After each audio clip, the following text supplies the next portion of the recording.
10, 5, 4, 3. That's tomorrow, and that is it. Okay, again.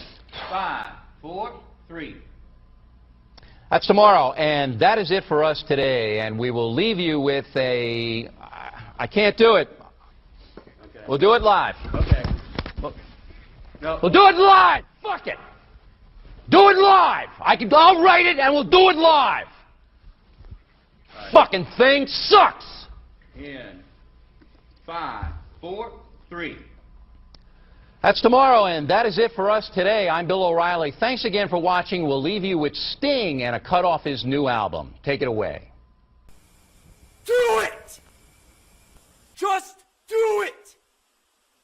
Don't let your dreams be dreams. Yesterday, you said tomorrow. So just do it! Make your dreams come true! Just do it! Tú eres tan romántico molestando con una diva. Me preguntas si te quiero. Yo te digo que no estoy lista y no quiero comenzar. No hay nada que pensar. Yo te dejaré atrás. Mientras gano más y más. No estás en mi nivel y tú no eres obligación. No estás motivada y tú aburres mi corazón. Eres un idiota sin inteligencia y razón. Entonces déjame tranquila mientras escriba tu canción. Tú eres tan romántico molestando con una diva. Me preguntas si te quiero. Yo te digo que no estoy lista y no quiero comenzar. No hay nada que pensar. Yo te dejaré atrás. Mientras gano más y más. No estás en mi nivel y tú no eres obligación. No estás tú aburres mi corazón. Eres un idiota sin inteligencia y razón. Entonces déjame tranquila mientras escriba tu canción. Estoy aquí a disfrutar. Estoy aquí pero quiero gozar. Si quieres a mí pero vamos a bailar. Cintura a cintura, papi, tra, tra, tra. Bailando, gozando y me gusta tomar. Pero no quiero pendejos que no quieren respetar. Déjame pendejo, papi, ya no más. Déjame pendejo, papi, ya no más. Estoy aquí a disfrutar. Estoy aquí pero quiero gozar. Si quieres a mí pero vamos a bailar. Cintura a cintura, papi, tra, tra, tra. Bailando, gozando y me gusta tomar. Pero no quiero pendejos que no quieren respetar. Déjame pendejo, papi, ya no más. Déjame pendejo, papi, ya no más.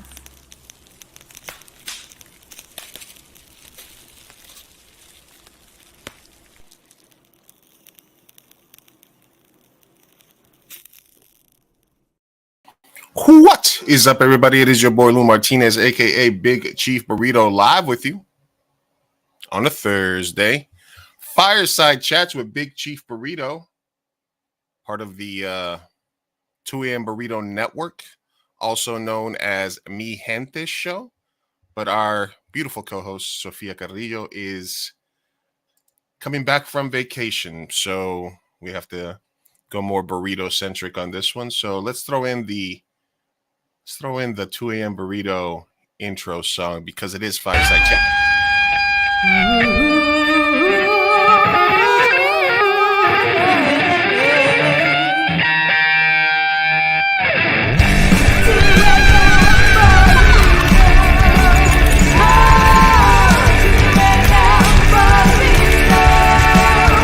Fireside Chats.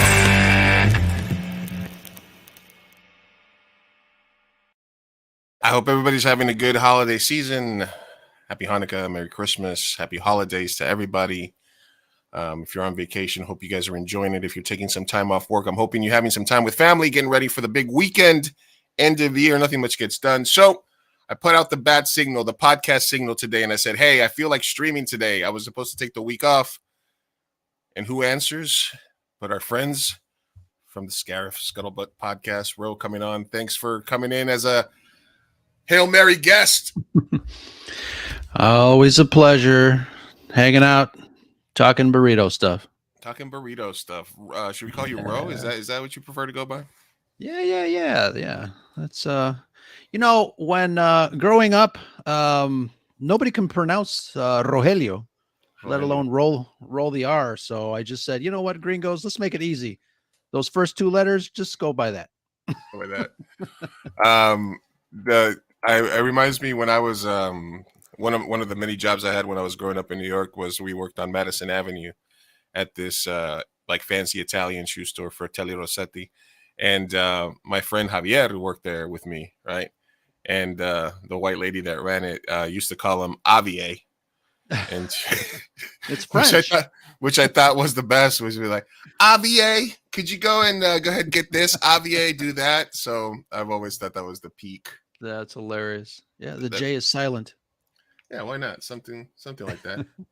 So we haven't done Fire Chat Chats in a while, and I do want to talk a little bit about what's going on in the world, but I wanted to jump in and kind of talk about where you got your start. I know that you work, you day job, you work in news, and you work with all these, the Red 5 Network, a bunch of these different Star Wars kind of themed podcasts, but where did you get your start in terms of like, an orator or communicator? Did you always have like a gift of gab? Was it something that you figured out you were into, or were you always passionate about something like this? Well, I don't know if I have the gift of gab. I just like talking and hearing my own voice, I guess. Right. But Okay. no, as far as the podcast goes, I mean, I remember telling my wife, it'd be funny if I started a podcast and just talked about Star Wars, but did it drunk. And that didn't happen because I think I'm not a very good drunk, so I had to scale it back a little bit. And when Star Wars Celebration came to Chicago in 2019, my buddy Brad and I started the podcast, and I went to McCormick Place here in Chicago, started interviewing people. I grabbed a recorder and just started hanging out with some nerds and getting some interviews, and that's kind of where it started. But as far as having worked in news for a really, really long time, I guess through some sort of weird osmosis, I was able to kind of absorb some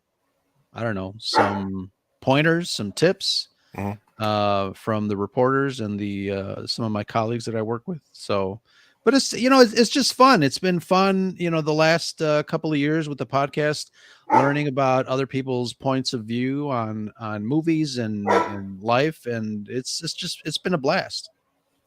I often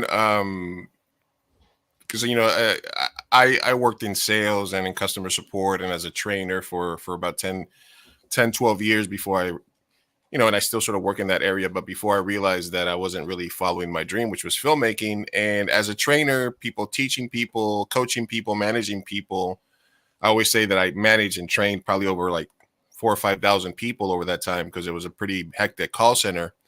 I was learning how to be a better director, because you could quickly sort of meet somebody, figure out how to motivate them, how to get them to work for you, different types of personalities and stuff like that. So I didn't even realize I was working this shitty ass job, something I was really good at but had zero passion for. So there is that like, even whatever road you are in your life, there you are learning Absolutely. a skill set that's going to help you down the line, right?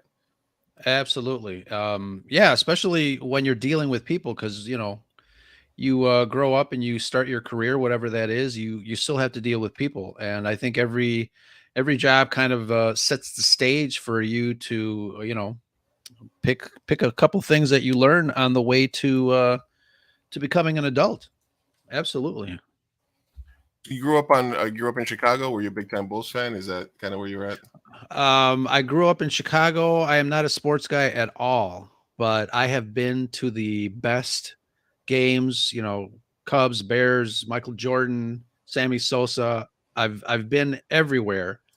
But like I said, I'm not really a sports guy, so not really my thing. No. I mean, obviously, New York, Chicago, they got a big rivalry and stuff like that. Yeah. Chicago, the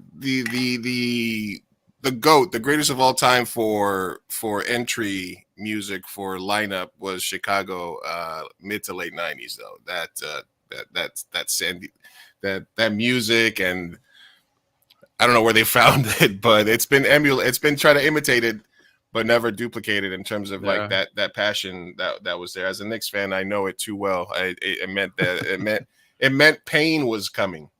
Yeah, that's funny. My prediction: pain. And then how did you join? How did the Red 5 Network get together? Was it just you different people that sort of connected, or was there already something established that you joined, or how did that whole process begin for you? No, the original co-host of well, he's original, but he's still around every so often. But Brad and I started the Red 5 Network. We wanted to kind of collaborate with other content creators that had similar likes, and we started out with 10 podcasts, and I think we're at 37 now. But it's it's it's kind of a cool thing. We help each other, we support each other, we promote each other. And I think I don't think there's enough of that on social media. It's all about me, my likes, my clicks, my follows. And I like to see friends succeed. So that is partly why the Red 5 Network exists. Is there a limit to the niche of a podcast what would be the most niche Star Wars podcast that you guys have that you're associated with? Is there I mean, not all of us are just Star Wars. I mean, there are, just regular movie reviews. Okay. But as far as, some of the content creators that are not Star Wars related, there's what do you call it? Magic the Gathering cards. That they talk about games and stuff like that. Dungeons and Dragons play. Anything that has to do with our geek environment, nerd stuff, whether it's movies, TV shows, science fiction, fantasy, whatever. You'll probably find one of our podcasts that would interest you. That's awesome. So you got to get jumped in or something? How do I get an invite? What's going on? I gotta show up on the south side from a jump in. That's what's out on the street. That's what's out on the street. Did you can you give me just a little insight?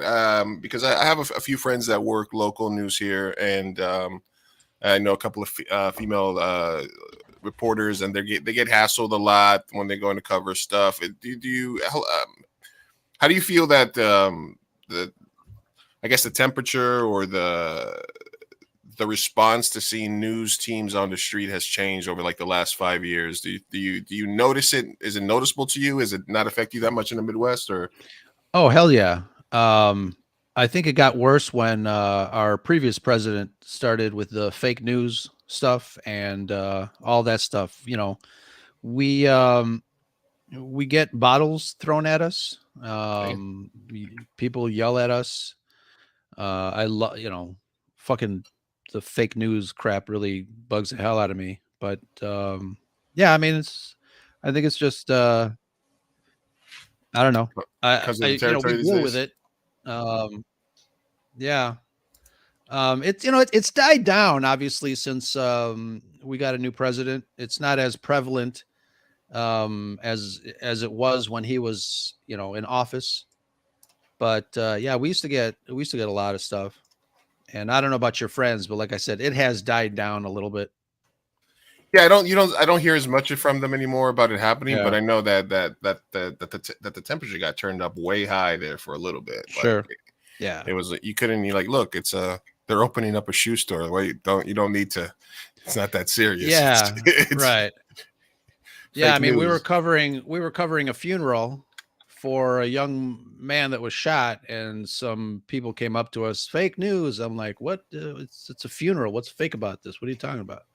So it's just, it's unfortunately it's ignorant people that don't know what the business is and what we do. That's some of it, but it is what it is. And I got asked this question, so I'm gonna throw it out to you. I got asked this question when I was on a friend's podcast the other day. We were talking mostly World Cup, but they asked me for my top 5 Star Wars properties. Does that change for you often? Are they pretty much like rock solid? Are you an original trilogy guy, like no matter what, or how has that evolved for you, specifically since you started podcasting about it? Well, obviously, yeah, the original trilogy is, the gold standard for us older guys. But since more Star Wars is coming out, you have to kind of watch it and weigh it and assess it as it comes.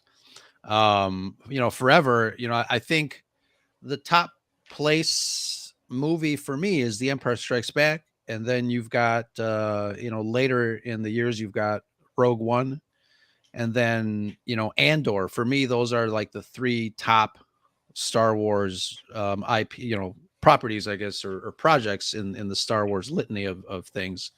But I mean, everybody's ratings changes. Mine don't change that much. Like if I hate something, I'm just gonna, I don't like it, I'm not gonna change my mind, 2 years later, at least not drastically.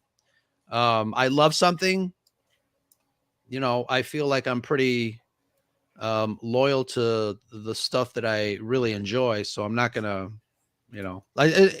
that's my take. I think Right. my list doesn't change with my mood. It's pretty rock solid, as you said. So yeah.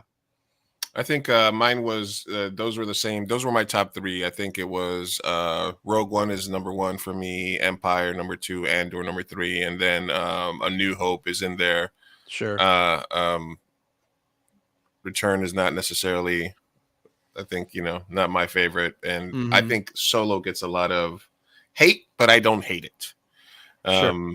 But do you have what's your hot take? What's the one thing that you like that most people don't, or your Star Wars, like the hot take that gets you burnt? Yeah, I think I have a hotter take for Indiana Jones. Like a lot of people really dislike Indiana Jones and the Kingdom of the Crystal Skull, Really? and I don't think it's super bad. I don't think it deserves the hate that it gets. I think there's a lot of things in that movie. I love the fact that Karen Allen returned as Marion, Mhm. and her performance with Harrison Ford are just it's fantastic.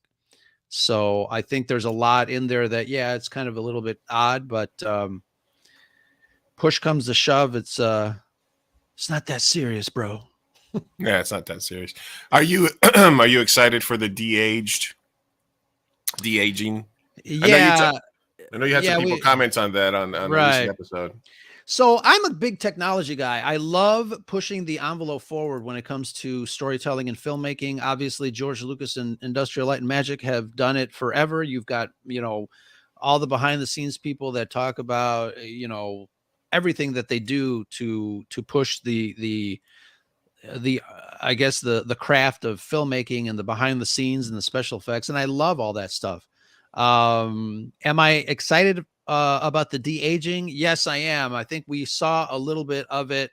Obviously, we saw it in Rogue One. Mhm. We started to see, more of it with the Mandalorian when they brought Luke Skywalker back into the mix. Book of Boba Fett had a Luke Skywalker episode for whatever reason, and that looked a lot better than the previous one. So you've got tiers of how stuff looks, and obviously we're getting better and better as time and money and research are put into the effects. So I'm looking forward to seeing how they include a young Indiana Jones into the story, because each Indiana Jones starts out with a kind of a flashback Yeah. scene with him younger or whatever. So I'm looking forward to this. Anytime that an original trilogy actor is put on stage or in a movie, I'm gung ho. How did you feel about like The Irishman? For It me, it was was just seeing that like fine. 70-year-old De Niro. I don't. It wasn't so much the de-aging; it was more the movement Yeah. of the actor, because De Yeah, Niro's I've supposed to heard be that. playing like a 30, and he was like kicking the guy, but he looked like he was about to like fall over, Sure. stuff like that. Yeah, I've heard that. I don't know if it was distracting. I mean, the movie was certainly long, but I think sometimes, sometimes I do get distracted with the visuals. When I watch a movie, I watch it in several different ways. First of all, you take in the experience, and then second, when you go back into it, that's when I start to take a look at special effects. I'm a behind the scenes weirdo. I'll take a look at the editing. I'll take a look at how they mix the sound and the music, all that stuff. So, yeah, but I've heard that the distraction of the special effects, because they used, the old guys, they just kind of just de-aged their faces, which was a little distracting. But I mean, I always say, why not just I mean, we're supposed to be suspending disbelief as it is. So, I mean, can we just get somebody that looks like De Niro, or somebody that can sure, do the De Niro face, and then yeah, just kind of go from there? yeah, I I always I count setups when I'm watching movies sometimes, just as a yeah, filmmaker, because I'll just be like, okay, how many cuts are there in the scene? yeah, Oh, okay, they set up a wide shot, an overhead shot, two separate close-ups, and they did this insert of this table, and okay, I'm like 9, 10, 11. Man, that's a lot of setups for this yeah. little 90 seconds of conversation they had. Sure. Sometimes I'll watch something with my wife, and I'm like, after like, I don't know, a 4-minute shot, I'm like, damn, that was one shot. And my wife is like, what? And I'm like, oh, I forgot I'm talking to a regular person. Do you have like a top director or top few directors that are your go-tos? I don't. I love Anton Fuqua, but as far as like a director that, because each director's got like his or her own thing. So I really don't have a top director, like my favorite. Like if it's cool, if they do something innovative, I'll be like, oh, that's awesome, and then I'll look them up. What's the highest Star Wars film that would be just in your overall cinema? Like if you had like a top 10 films overall, how high would Empire get on that list? Does it make top 3, top 5, or do you have other films that would beat it? As far as what? As in, like, obviously Empire would be your number one in a Star Wars universe kind of only movies, but when compared to like all cinema, like Okay. does it make also the top 3, top 5, or are there other movies? I don't know, Heat, Godfather, anything like that Yeah, it's actually a great question. Man, there is so much out there. I mean, I think maybe The Empire Strikes Back would still be in a top 10 at least. Okay. But yeah, that's I might have to jot that down and tease it out a little more with my crew, because that's an awesome question. There you go. Yeah, I mean, my top 10 changes continuously. So yeah, I understand. Like one day it'd be like, Ed Wood or Edward Scissorhands are always in the mix. Obviously, The Godfather, Heat, Goodfellas are always in people's lists. Sometimes I feel like it's almost like cheeky to put them in your list, because obviously it's like, oh no, you love The Godfather. It's so much that it's almost becoming more, to not put it on there. But then there's other like smaller movies like a Basquiat or 13 Assassins or a bunch of other stuff that I have that I just kind of. And then there's movies that you rewatch that I find myself watching over. Like I watched Moneyball again the other day, and I've watched it probably 5 times in the last 2 years, because it's a very comforting film. Sure. Even though I'm not a huge Sorkin fan, I do think that there's movies that we put on that just sort of. What did I just rewatch? Baby Driver the other day that I was like, I hadn't seen this in a couple of years. So many movies out there. It's so much fun to be a film fan. Absolutely. Or a filmmaker for that. How do you land on? Let's talk a little bit about kind of the debates that are happening now. Biggest debate sort of end of the year would be AI art. About 6 weeks ago, everybody started putting up these profile pictures on Instagram and Facebook that were all generated or curated by AI art, and people loved it. I think Lenza was one of the major things. There's also been AI art. There's also AI coming to script writing, to content creation, for sales and for other things. So then it comes out that a lot of these AI machines are being fed art by people that agree to it. There's artists that pass away that get their art fed into it. There's artists that just get their art stolen. There's obviously artists that can't consent, you know, Picasso, Van Gogh, that get their art put into it to create these sort of beautiful images. Some of them are haunting. Some of them are a little scary that a machine could recreate what humans have tried to do. And, you know, it learns your brush strokes. I don't think it could create everything that a human mind could, but it is incredibly close, and it does make some stunning images. So the more people looked into it, there was a little bit of backlash, like no AI. Some artists are steering into it. I've seen applications where for filmmakers, it could help you with the process of storyboarding, for example, and can make that a lot cheaper for you. So, you know, as both a critic, podcaster, and also somebody who enjoys film, where do you fall? So I think, you know, as technology progresses, there's going to be a different set of tools for things that people need to do. Um, you know, as far as, you know, obviously stealing someone's work and feeding it into an AI generator to generate something of your own, I think is kind of a douchey thing to do. Um, but you know, again, you know, feeding material in to improve or help you with storyboards for film, I think that's okay. I mean, if that's the only way you can do it. I know, you know, people would say, well, you know, you're eliminating the opportunity for a storyboard artist to create work. Um, and that, you know, that's true in a sense, but if you can't pay that storyboard artist, he or she's not gonna work for Yeah. free. So you still need to get a storyboard done. It's interesting, and it's interesting in the times that we live in.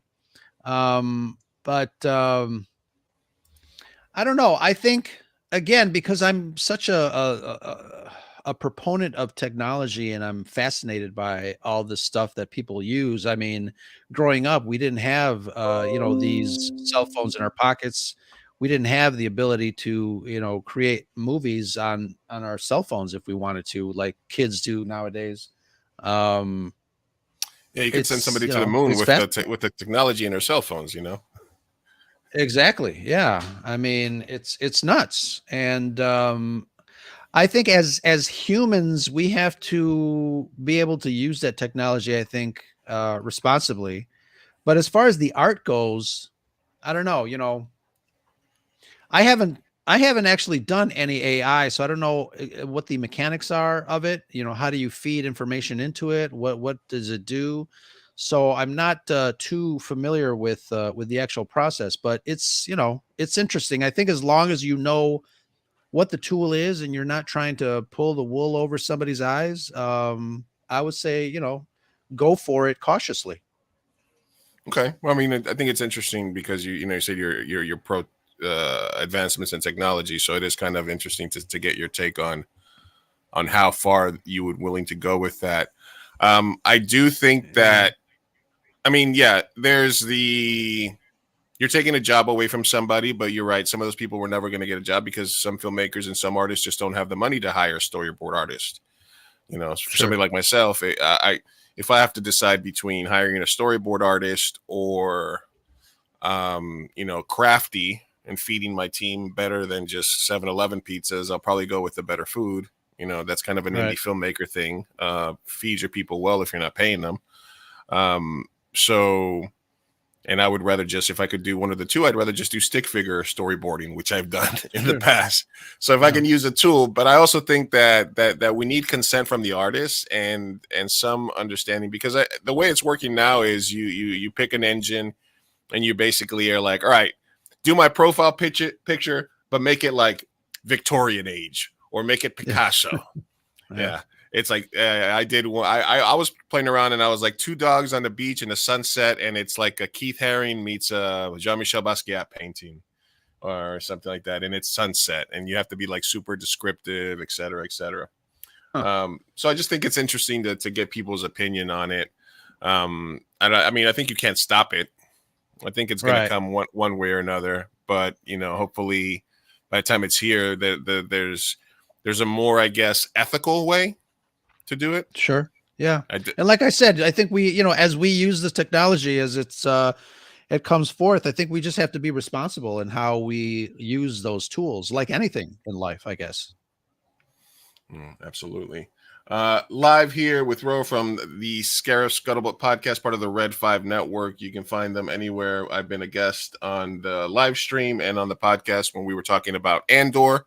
What were your sort of end of season thoughts and consensus from the crew about how you guys felt that the season ended for you? Everybody's excited. I know we have to wait 2 years for season 2 of Andor, but I think they did a great job in telling the story. The season ender, they brought really all the characters, back to tie up their loose ends and maybe set up some things for stuff that's coming in the future. So, I've called Andor top tier Star Wars, and I think I'm going to stick to those guns because it is beyond anything that we've seen on the small screen when it comes to Star Wars. It is a different animal altogether because of the cinematics, because of the acting, the performances of the actors. It doesn't feel like a kids show. And, I don't want to say that Star Wars is for kids, but lately a lot of the small screen Star Wars has been watered down and dumbed down to a certain level that I think, fans might be getting tired of. And we're at the precipice of entertainment when it comes to Star Wars. Yeah. Is that the magic word? sorry. Grogu. No, yeah, and there's no product placement. There's no get your Andor toys, right? Right. Just tell a good story, and it has been just phenomenal. It has been exceptional the way that they laid this out. Nobody's got daddy issues. There's no cute aliens, crying for daddy, whatever. But yeah, that's my story. I like I called it the Breaking Bad of the Better Call Saul of the Star Wars universe, if you consider it like a prequel to Rogue One, and how that's kind of like this self-contained story. And also it's an immigrant story as well. So there's so many great aspects to it. If like I said on if what you like about and what I heard somebody say on your podcast actually is if what you like about Star Wars is lightsabers and random aliens walking in the background and sitting in chairs and stuff like that, then it's not for you. If you want a human story set in a Star Wars universe with, and it's wink, wink, nudge, nudge. It's not like Solo, which even though I didn't hate, it's like, hey, we didn't really give a fuck why the dice got there. We didn't care. Yeah. We didn't care. And then when Solo has his like Godfather 2 at Ellis Island moment, oh, you don't have any people. You're Solo. Like you don't need to know everything. You don't have to be too tongue in cheek, right? We don't need a backstory for every single thing. Too much fan service, right? Sure. Yeah, we talk about fan service on the show a lot. We say, if you're not going to service the fans, then why the hell are you doing the movie, or why are you doing the project? But I guess at a certain point, excessive fan service does come off as patronizing to a point, and Andor is different. They said before they were going to start the show, they said that there's not going to be a lot of fan service. You're not going to get, cameos. We're not going to see this guy in the background that was in the Creature Cantina, whatever. So, but we did get some really great, elements of connective tissue with this galaxy in far, this galaxy far, far away. There were certain aspects of the story in Andor that kind of ties it together with the rest of Star Wars. And I think they did it in a way that wasn't too in your face. And I loved that. I loved it. What is, how are you spending, how do you spend your time sort of waiting for the next season in terms of content? Do you just move on to the next Mandalorian show? Do you guys cover everything going on, or do you No, start to take a step back? Yeah, we'll do. There's what's coming out next. Mandalorian season 3. We got Bad Batch. We got Ahsoka coming soon. Skeleton Crew. There's a lot of Star Wars coming, so we're not going to have. We're going to be okay as far as content reviewing or whatever. We did the Andor show weekly, a review of the Andor show weekly on Saturdays on the show, but we're probably not going to do every episode for the next Star Wars coming up. We'll probably just pick and choose, but we like talking about other stuff too, so we'll pick and choose our topics as well. I think the first show of the year on our show, we're going to be talking about your top 5 weapons of mass destruction that are not the Death Star in movies and sci-fi. Top 5 weapons of mass destruction that are not the Death Star. That are from fiction, though, right? Not from right? Yeah. From fiction, yeah. Oh, okay. Like movies or comics, novels. So there's a couple of people that have already kind of submitted their stuff. They're talking about Infinity Gauntlet, Stormbreaker, Tesseract, the Dakara super weapon from Stargate. So all sorts of fun stuff that we can talk about from different properties. The Genesis device from Star Trek. Stuff like that. The high pressure thing from No Country for All Men that Anton Chigurh carries around. That's a bad motherfucker. Oh yeah. The 45 from Dirty Harry. No, Dirty Harry. Yeah.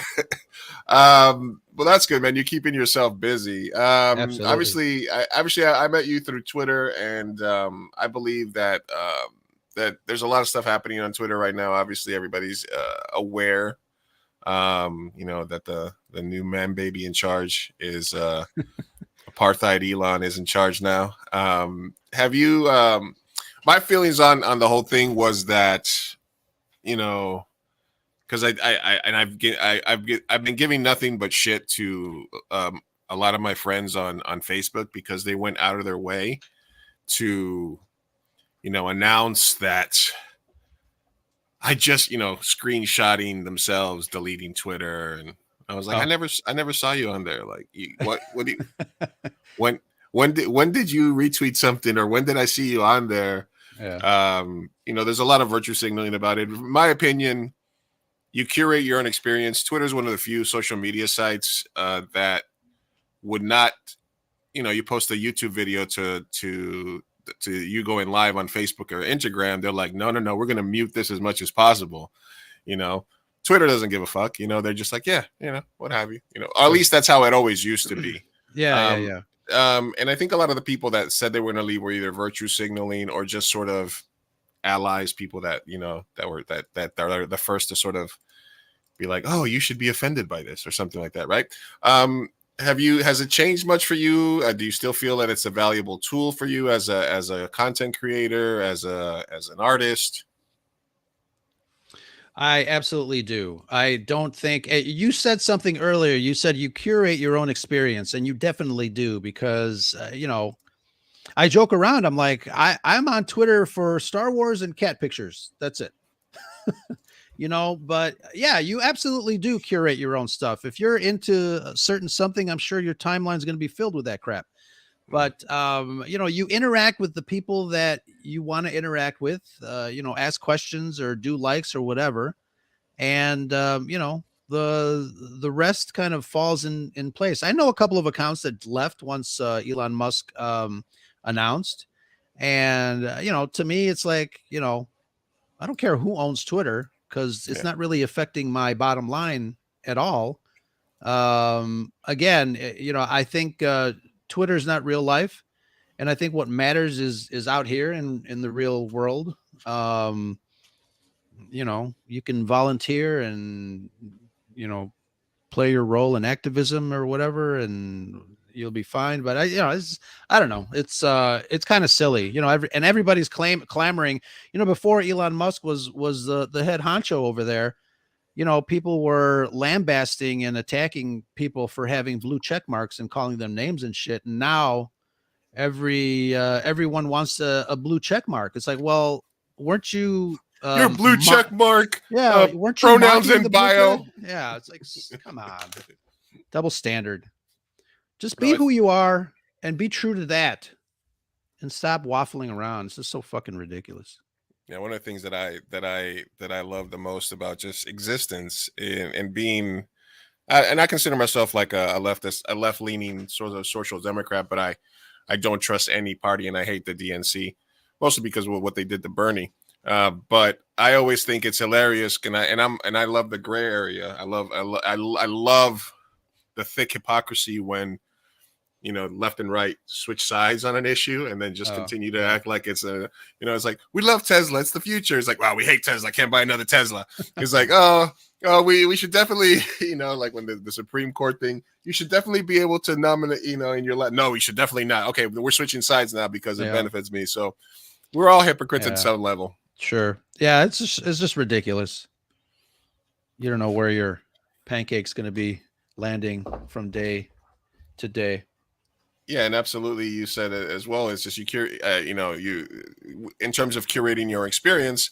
I've gotten interviews. I've been able to guest on podcasts through Twitter. I found a great Latino community of filmmakers, writers. I found movies for the San Diego Latino Film Festival that I work with. I've gotten so much from it. And so when I see these people that are virtue signaling and saying I'm leaving when they never really were participating in it, and they just want to go live in their little Facebook and Instagram bubbles where they just get the same stuff regurgitated to them, I just think it's hilarious. And absolutely. I post an update every couple of days here. I'm like, for you virtual signalers that list, this is what's happening on Twitter this week. It is a shit show. The blue check marks have become the having no check mark is the new blue check mark. And and comedy was legal for about 3 days, and then you weren't able to post Linktree for like 4 hours, and now you can again. Yeah, and so that whole thing was ridiculous. It's like he's making this shit as he goes along, and to a company that posts their terms of service like one term at a time. It's so fucking ridiculous. Yeah. Oh man, it pissed me off. And based on a whim, it's almost like, I mean, we're seeing in real time a billionaire who thinks he knows everything realize why a business was run the way it was. It was like, oh, you mean I just can't let everybody say everything with zero moderation because that's a bad idea because our advertisers are going to leave? Okay. So and he says, you know what? The new rule is you can hate speech, but it's going to get, you mean the same way it was where it wasn't getting amplified? And so I think that's all hilarious. But hey, man, like I said, Twitter's done a lot for me. All Facebook has done is get me laid. So it's what I'm saying is it's close. You got to weigh your pros and cons. You got to weigh what I'm saying is Facebook's still a little bit ahead if we're talking about those categories there. I wanted to talk about one more thing, and then I want to do a bit with you because I know it's later for you, so I'll let you go in a second. But I do want to thank you for coming on last second because it's cool to get to do a little streaming. Lots of fun. I wanted to ask you about your favorite Christmas movies. Now, there's always this conversation about what is and what isn't a Christmas movie. I have a couple of examples here of my favorite of those, which would be, I got my Hans Gruber here from Die Hard, obviously, yeah, because that's the big conversation. And then my favorite Christmas movie at all time, I don't know if it qualifies, but my Santa Louis from Trading Places. I've always wanted to do that costume there myself with the salmon and the beard. I think that's one of a classic. And of course, Up in Smoke. Oh, no, I'm just kidding. I just had that one there. But, Home Alone, is it a Christmas movie or does it just take place during Christmas? Obviously, Miracle on 34th Street, you poke your eye out, all this other stuff. What are some, do you have some standards, some go-to every seasons? Yeah, one of the movies that I find myself going back to during this time of the year is Edward Scissorhands. I love that. And he's such an interesting character, odd character, and I love the director's work as well. But the fact too that Vincent Price is in it, and I think it actually might be his final performance on screen, if I'm not correct, if I'm not mistaken. But yeah, Edward Scissorhands is such a different movie. It's a little scary at times, but it's got a lot of heart, and I think there's a lot of emotion in that film, and I think I would pick that one. I think that's a good choice. There's also A Christmas Story, what they're going to do a sequel of, I guess now. Oh wow. There's a lot of good Scrooge, Nightmare Before Christmas. Yeah, this is a good one too. But I do love Ed Wood. I love Tim Burton as well. Ed Wood. I love Tim Burton. Ed Wood is probably my favorite film of his, because I'm a big Ed Wood fan myself in terms of niche stuff like that. All right, yeah. And then also, like I said, Trading Places. Trading Places is not a Christmas movie, but there are scenes that take place during Christmas and New Year's. So sure, it's like the thing, Die Hard is an action movie, but it's also, Die Hard, Christmas movie or no? Yeah. Okay. All right. Absolutely. This Bad Santa, that's a good one. Bad Santa, that's a good one, yeah. Well, it's an adult comedy set during Christmas. I guess if you want to just get really anal about it, it's like a Christmas movie needs to take place during Christmas. It's got to involve some sort of miracle or some sort of like issue that gets transformation, realizing bad to good, something like that, and stuff like that to make it a Christmas movie. Otherwise, it's a movie set during Christmas. But like you said, don't take it so seriously, man. You just gotta whenever people go with the flow. I just like to remind people that we are on a giant rock floating through an infinite space, we're just a little tiny pebble on the largest beach you can imagine. And we don't know where it started, where we're going, or when it's going to end. So it's not that serious. Relax. Live your life. Live your life. Love the people you're with. Make some art. Do stuff that's good for humanity. Make yourself happy. Be good to others. Not that big of a deal. All right. Yeah. All right. And before I let you go, Ro, and then I'm going to do a little solo here, talk about a couple of things before I sign off. But before I let you go, there's something that I haven't been able to do in a while. Okay. And that I do when I do fireside chats. And that's something that I like to call the bracket bit. All right, boys and girls, you know what that sound means. It's time for bracket bit. Bracket bid. Bracket bid. Whoa, whoa, whoa, whoa. Bracket bid. Bracket bid. Whoa, whoa, whoa, whoa, whoa. Fireside Chats. That's hot. That's hot. That's what's hot on the streets. It is toward the end of the interview. That means I can light up because I don't have to remember my questions anymore, and I can do my very favorite segment on the show, which is called Bracket Bit. The Bracket Bit is created to cause maximum pain. We have Ro, Scare Scuttlebutt, Red 5 Network, Star Wars podcast. I think if I was going to do a podcast for Red 5, I would focus on, I don't know, maybe like the jazz band from Space Jazz. Maybe like the Space Jazz Review Hour with Lou. We're talking about reviewing the music of Star Wars. All right. So obviously we're going to do Star Wars related bracket bit here. I'm going to give you two choices. You tell me which move on. It's NCAA style. I've shuffled these to make it fair. And we're going to go through your favorite Star Wars characters. Now, you can go very cynical. You can say which one of these two characters would win in a fight, which one you would rather have their own solo movie about, or which one, etc. As long as you just keep the same terminology, the same methodology throughout the entire bracket. And away we go. All right, here we go. So we got Obi-Wan, and you can expand on any of these if you have any hot takes about them as well. We got Obi-Wan versus Jar Jar. Obi-Wan has the Force. Jar Jar has space farts. So let's go with Obi-Wan. Obi-Wan, Jar Jar. I mean, what was Lucas thinking? What if let's add an ethnic character, but let's just make it the most cliche, most like horrible we can possibly do it. All right, we got R2D2 and Qui-Gon Jinn. Let's see, R2D2 or Qui-Gon Jinn. Or Arturito, as he's known. Arturito, as Diego Luna calls him. I would say, Qui-Gon's dead. So R2D2 survived. He is in every piece of it. Seems like he's been there for the long haul. So that's got to say something about his character. So let's put Arturito Gonzalez in there, brother. Is that the biggest like retcon sort of plot hole? The C-3PO, R2D2, we want them in every movie, so we're just gonna blank their brains and do this and that. Like I'm almost forgotten about that, and then I rewatched like episode 3 the other day. I was watching the end of it, and I was like, oh, okay, they did blank his brain at the end of it. Like they had to add that in there to make the continuity, right? Yeah, to make but it they make didn't. sense. They didn't erase R2, so he's got a lot of knowledge in there. He's got a really large internal USB hard drive that keeps all the memories. Solid state drive. Yep. All right, we got Lando and C-3PO. Sorry, Lando and 3PO. I'm gonna pick Lando.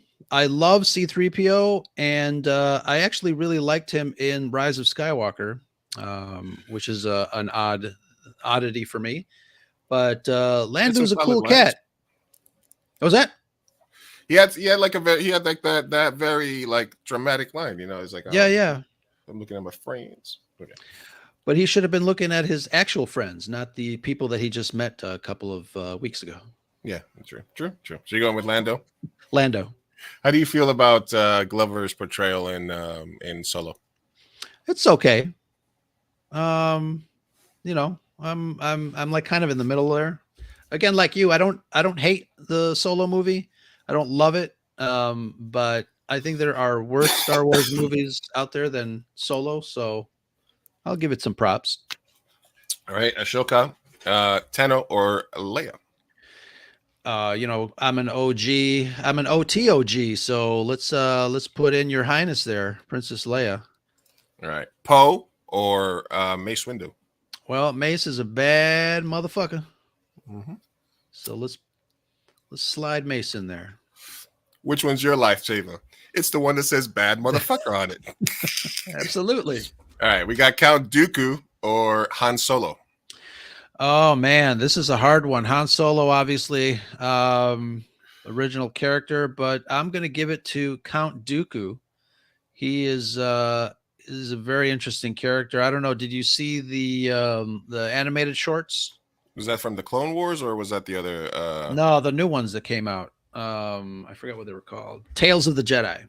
So I have it queued, but I haven't watched it yet. Is that good? Yeah, there's some pretty good episodes in the middle there regarding Count Dooku and really kind of his take on Jedi and some reasons why he kind of left the Jedi Order and stuff like that. It deepens his character a little bit. It's highly recommended. I will check that out. Kylo Ren or Captain Phasma, who was underused. Very much underused. Let's not fall into that trap.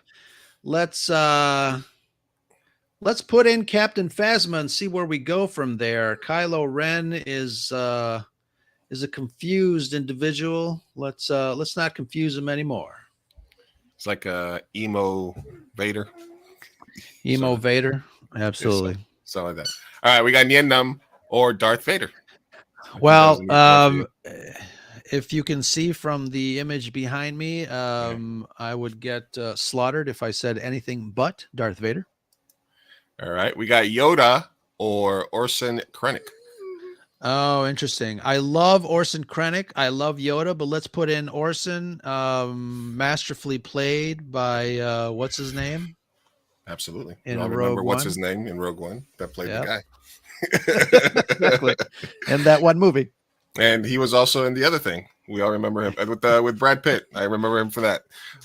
Killing Them Softly, right? He was in Killing Them Softly. He was one of the two thugs, I think, if I'm not mistaken. Yeah. We got Admiral Akbar or Darth Maul. Let's put in Darth Maul. I think Darth Maul is a pretty cool character. Co-created by Mr. George Lucas and Dave Filoni for the Clone Wars. Brought him back. He's had quite a journey, Mr. Darth Maul. Coolest lightsaber. Yeah.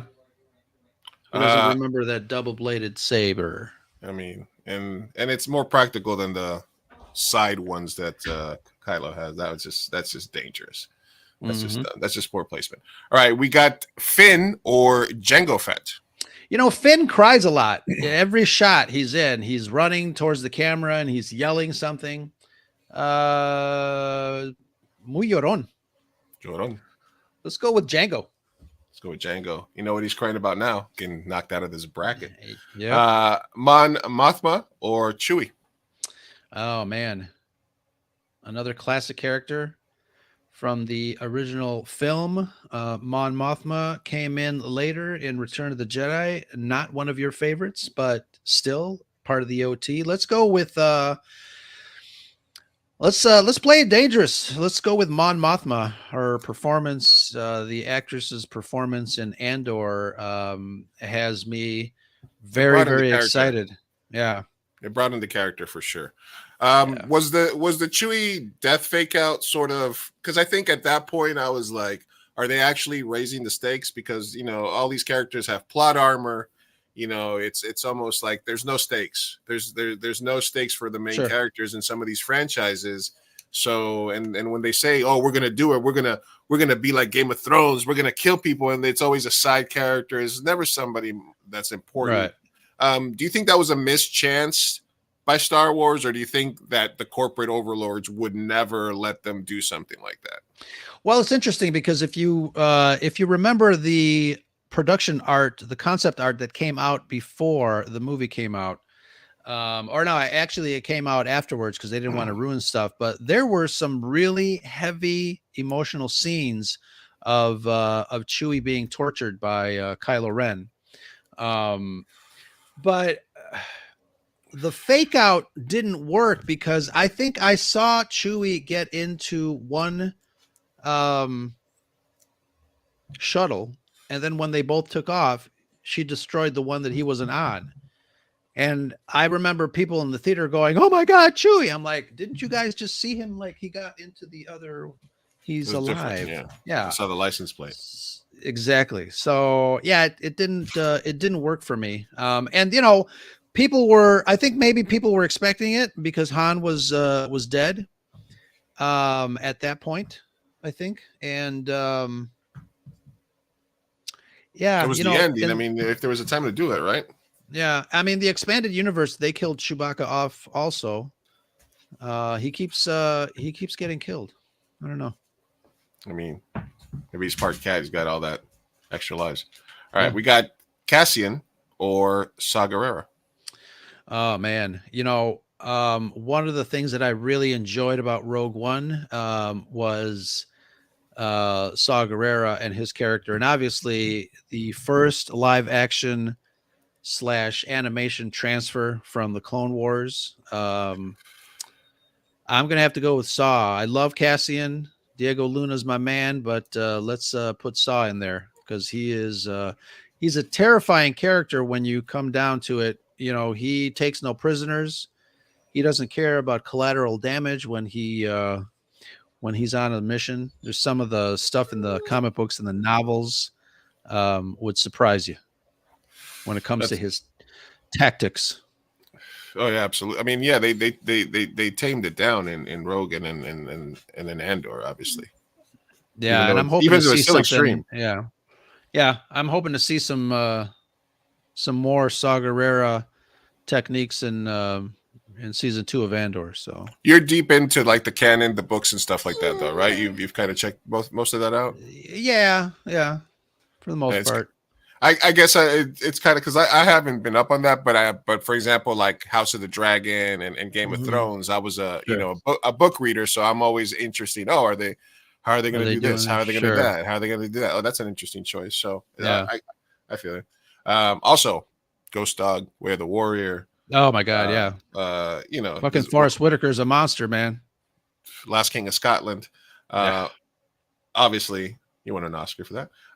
Jyn Erso or Supreme Leader Snoke? Jyn Erso. No contest. No contest.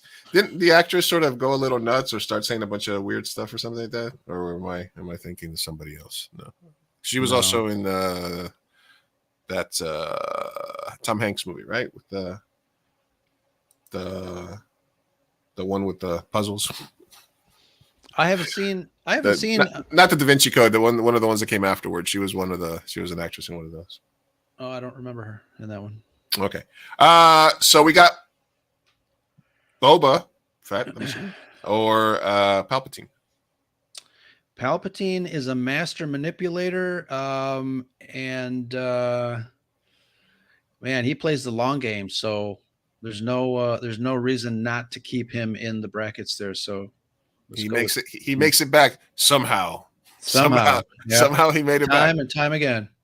All right, and I enjoyed this. If we're ranking all the robots, the droids from Star Wars, I think K2 has to be up there just because of his attitude. Sure. Then you got Arturito, obviously, but the new one from Andor, I don't even know their name. That one's Bimo.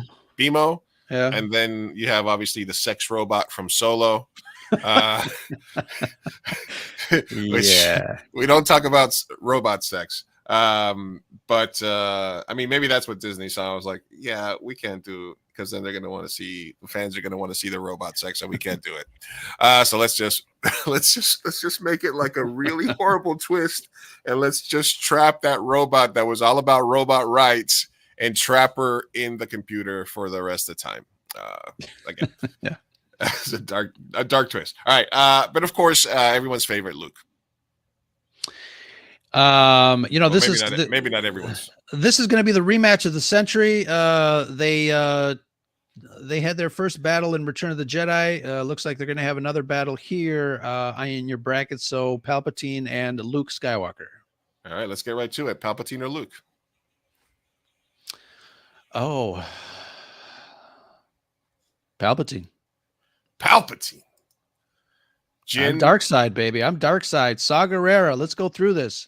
Saw Gerrera. Saw Jango Gerrera. or Mon? Mon. Orson or Darth? Oh man, that's good. Let's give Orson a crank. Vader or Phasma? Vader. Windu or Dooku? Dooku. Lando or Leia? Leia. Obi-Wan or Arturito? Obi-Wan. Obi-Wan versus Obi-Wan versus Princess Leia. Leia. Dooku and Vader. Vader. That'd be a great fight to see, though. I like that. I like to see that in MMA. That'd be an interesting one. Yeah. Krennic or Mothma? Oh, that's a good one. Mothma. Gerrera or Palpatine? Oh, again, the Clone Wars had some really great scenes with Mon Mothma and Saw Gerrera, so let's put in Saw. All right, and then our final four here with Ro from the Red 5 Network and Scarif Podcast. Scarif Scuttlebutt, Leia or Vader? Vader. Father versus daughter, Vader. Daughter, yep. And that's not Mon awkward. Mothma and Gerrera. That's this whole subcategory on certain websites. Yeah. Saw Gerrera. And in the final battle, Vader versus Forrest Whitaker. Well, this is interesting because Saw Gerrera mimics a lot of what Vader is all about, even physically. Saw Gerrera was consumed by his anger, his rage after the loss of his sister in the Clone Wars on the Onderon arc. That story played out. He was looking to find an excuse as to what the Empire was trying to build. Darth Vader, obviously, he was consumed by the dark side, trying to find answers as to the question of immortality. He wanted to bring Padme back. This would be a good fight. But again, You know, if Anakin was not injured, Anakin probably would have been one of the most powerful Siths in history. Palpatine saw it many, many years ago and groomed Anakin to be his apprentice. Unfortunately, his injuries got in the way, but he was still pretty damn powerful in the Force, in the dark side. So my pick will be Darth Vader. Darth Vader. You know, it's not just because he's standing right behind you. He's right behind you, isn't he? Yes, exactly. Not Well, a surprise. Not a surprise. Not a surprise. You know what? I thought for a second, I was like, I should eliminate Vader from this bracket, but I was like, no, let him cook. Let's see how he does. Well, we made it. That was an awesome bracket. I enjoyed talking to you about your thoughts on the universe and about what's coming up. I also enjoyed being on your stream when we did it. So hopefully I will be talking to you soon, Ro. I appreciate you coming on. I'm going to talk to my fans here, not my fans, well, our viewers and stuff for a little bit about some end of the year stuff for the podcast. But so I'll let you go. But thank you very much for coming on, man. I'm sure that we'll be hopefully collaborating on stuff in the future. Wishing you happy holidays, Feliz Navidad, Happy New Year. And hopefully more collaborations between our pods in the new year. That would be awesome. You have an open invite over at the Scarif Scuttlebutt podcast. Love talking to you and just hanging out. This has been a blast. Thank you very much for having me. Yeah, anytime you need some people, man, just let me know so I can do my homework and I'll be on there. Excellent. Awesome. All right, Have brother. a good night, thanks, man. Take care. Thanks for stopping by, man. And that's the Scuttlebutt. And that's the Scuttlebutt. All right. That was Ro from Scarif Scuttlebutt Podcast. You can find him by searching for Scarif Scuttlebutt on Twitter. I tagged him. I'll tag him as well in the intro to the podcast. So, what's up, everybody? Lots of stuff happening into the year. I wasn't even supposed to be here today. We weren't even supposed to stream today. But I thought I wanted to get an end of year message out to everybody. And Ro was nice enough to come on the pod. It has been so we can see the fire there. There you go. It has been a rough second half of this year. I lost my father in May. Everybody's been sick for the last 2 years. It is an incredibly tough time. And making and creating and streaming this podcast along with my co-host Sofia Carrillo when we do Mi Gente show, or for the people that have joined me on Fireside Chats with Big Chief Burrito when it's been just myself, is what has kept my creative juices going over the last 2+ years during this pandemic. And it is it is the important human contact that I've gotten to be able to connect with people that are like-minded, with the chat, with our friends, with our followers, with Latino influencers, creatives, and people of all walks of life and races, talking about all kinds of things, whether it's Kurt, Florida Man, who's done our music, whether it's been people like Ro, who host podcasts, or Rosa, or other streamers and podcasters that have come on and been creative, whether it's people like local San Diego filmmakers that have come on to talk about movies, everybody. Every time that I get on and I stream, that is something that I look forward to. It is a way to get an outlet for conversations, human connections, human interaction. And with everybody's rough time and everybody's rough year and all the stuff that I've been going through over the last 6 months, I am really appreciative that there has been enough positive feedback, enough downloads, enough likes, enough shares, enough subscriptions, enough connections, reviews, although we could use some more. That has made me think that people are out there listening, watching, interacting with me, with our co-host Sofia Carrillo, and it makes me happy.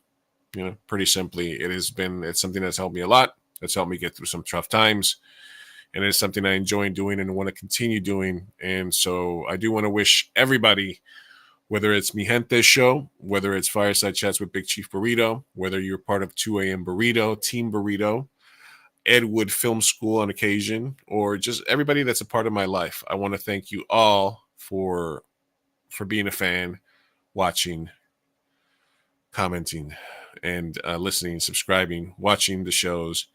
It means a lot to me. So I just wanted to end the show this week by saying that. Wish everybody a happy holiday. Wish everybody a happy new year. Hope everybody's safe. Spend time with your loved ones. If there's anything that you want us to talk about, whether it be myself, people that you think would be interesting to have on Fireside Chats, or if you know of any Latino influencers, creatives, entrepreneurs that we should spotlight on Mi Gente show, if you want to come on the show, that you have something to promote, if you have a product to promote, we're over 300 downloads per episode over the last month. Plus, some episodes are getting 400 or 500 downloads with streams and views and impressions. We're over 1,000 per episode, sometimes up to 5,000. So we're doing all right. And if you have anything to promote, if you have anything you'd like to share, events that are coming up, charities, all that good stuff, please don't hesitate to reach out to myself at Big Chief Burrito on Instagram or Twitter, at Mi Gente Show on Instagram or Twitter, or you can go to 2amburrito.com. Where you can find all the links to all the 2AM Burrito properties. You can watch our old movies, etc., etc., etc. So,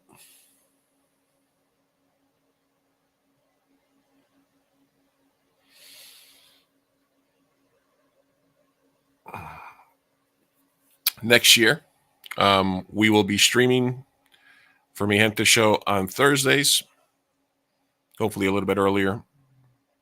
And I will be doing Fireside Chats either on Tuesday or Wednesday as well.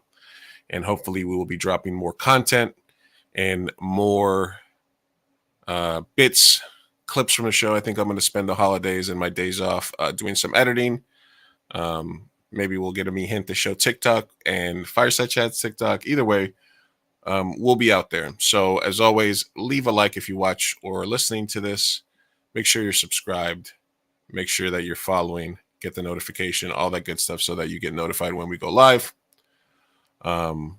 Take care. Brush your hair. We'll do better next time. We love you. I love you. Happy New Year. Happy holidays. Big Chief Burrito, live from the Burrito Lounge with Shy Girl, Baxter, Oso. They're all here.